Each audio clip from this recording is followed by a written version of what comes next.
నమస్తే అండి, నా పేరు పావని. మా పిల్లలు ఇద్దరు మ్యాథ్మెన్ స్కూల్లో చదువుతున్నారు. బాబు ఏమో 10th క్లాస్ చదువుతున్నాడు, పాప ఏమో 7th క్లాస్ చదువుతుంది. మేము లాస్ట్ ఇయరే జాయిన్ చేస్తాం పిల్లలిద్దరిని.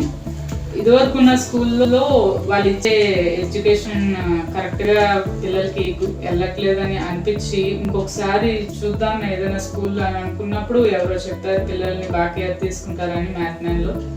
సో సార్ దగ్గరికి వెళ్ళినప్పుడు నాకు స్కూల్ గురించి అసలు ఏం తెలియదు.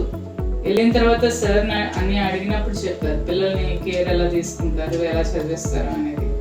సార్ అన్నారు ఫస్ట్ ఎంట్రన్స్ ఎగ్జామ్లో పాప అయితే ఓకే అమ్మ బాగానే చదువుతుంది, ఇంకా 6th క్లాస్లో ఉంది కాబట్టి ఇంకా డెవలప్ అయ్యే ఛాన్స్ ఉంది కాబట్టి మేము తీసుకుంటాము. కానీ బాబు బార్డర్లో ఉన్నాడు 9th క్లాస్లో. ఇప్పుడు నేను కంప్లీట్గా రెస్పాన్సిబిలిటీ తీసుకున్న బాబు తట్టుకోగలరా అనేది నాకు డౌట్ అన్నారు సార్. ఇంకొక ఛాన్స్ ఇచ్చారు మాకు. ఇచ్చినప్పుడు మేము కంప్లీట్గా ఒక 2 వీక్స్ తీసుకొని బేసిక్స్ కొంచెం పర్ఫెక్ట్ అయ్యేటట్టు చూడండి అన్నారు.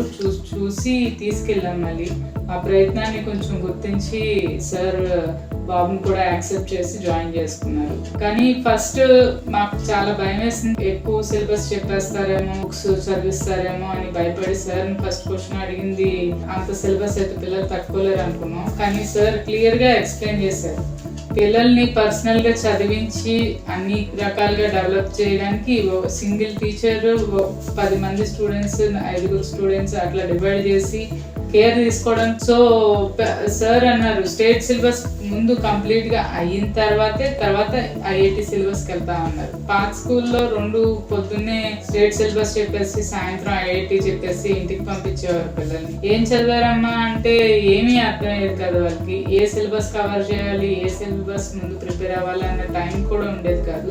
సో కంప్లీట్ గా డెవలప్ అవ్వాలంటే first 1 step at a time అనే ప్రాసెస్ సార్ బాగా క్లియర్ గా ఎక్స్ప్లెయిన్ చేసి మాకు పర్సనల్ గా కేర్ తీసుకుని వాళ్ళు ఎలా చదువుతున్నారో చూసి దానికి తగ్గట్టే వాళ్ళు స్టడీ ప్లాన్ కూడా ప్రిపేర్ చేస్తున్నారు. ఎందుకంటే అందరూ పిల్లలు ఒకేలా ఉండరు, అందరు పిల్లల నాలెడ్జ్ కూడా ఒకేలా ఉండదు. ఎవరి నాలెడ్జ్ తగ్గట్టు వాళ్ళకి డెవలప్మెంట్ ఇస్తామని చెప్పారు.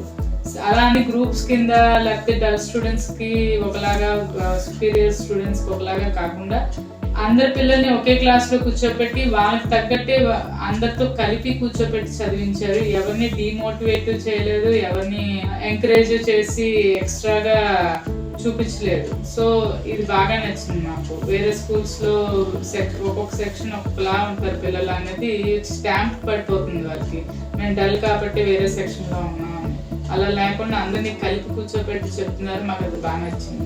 ఇంకోటి టీచర్స్ దగ్గరకు వచ్చేసరికి బాగా ఇంప్రెషన్ ఎక్కడ పడిందంటే టీచర్స్ కి ఎలాంటి ప్రెషర్ లేకుండా సరే కంప్లీట్ గా రెస్పాన్సిబిలిటీ తీసుకొని పేరెంట్స్ కి టీచర్స్ కి కమ్యూనికేషన్ గ్యాప్ ఎలా లేకుండా సార్ అన్ని క్లియర్ గా వాట్సాప్ లో మెసేజెస్ పెడుతూ టీచర్స్ కి కంప్లీట్ ఫ్రీడమ్ ఇచ్చి పిల్లల్ని టీచర్ ని కంప్లీట్ గా ఇంటరాక్ట్ అయ్యేటట్టు చూసుకుంటూ ఎడ్యుకేషన్ లో ఏ డౌట్ వచ్చినా పిల్లలు స్వతంత్రంగా వెళ్ళి అడిగేటట్టు చూసుకుంటూ ముందుకు తీసుకెళ్తున్నారు పిల్లల్ని. ముందు డే స్కాలర్ గురించే తెలిసిందండి. తర్వాత లాస్ట్ ఇయర్ చెప్పినప్పుడు హాస్టల్ అన్నారు, కానీ లాస్ట్ ఇయర్ పెట్టుంటే మాత్రం మా బాబుని అందులో జాయిన్ చేసేవాళ్ళం. ఇంకా ఈ ఇయర్ కూడా కంప్లీట్ గా స్టార్ట్ చేయలేకపోయారు సార్, లేకపోతే కనీసం 10th లో అయినా జాయిన్ చేద్దాం అనుకున్నాం.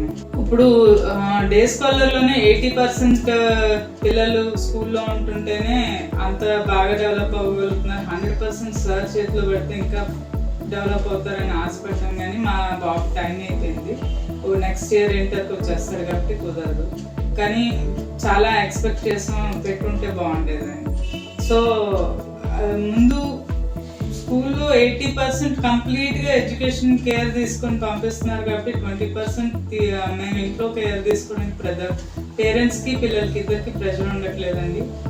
ఓవరాల్ డెవలప్మెంట్ అండ్ నాలెడ్జ్ కోసం అయితే ఈ స్కూల్ చాలా బాగుంది. ఓన్లీ మార్కులు కావాలి మాకు, పిల్లలు ఎలా ఉన్నా పర్వాలేదు, మార్కులు బాగా కావాలంటే వేరే స్కూల్స్ చాలా ఉన్నాయి. కానీ మార్కులతో పాటు knowledge, intellectual development, personal development, సేవా దృక్పథ అన్నిట్లోని బాగా డెవలప్ అవ్వాలంటే ఈ స్కూల్ చాలా బెటర్ అండి.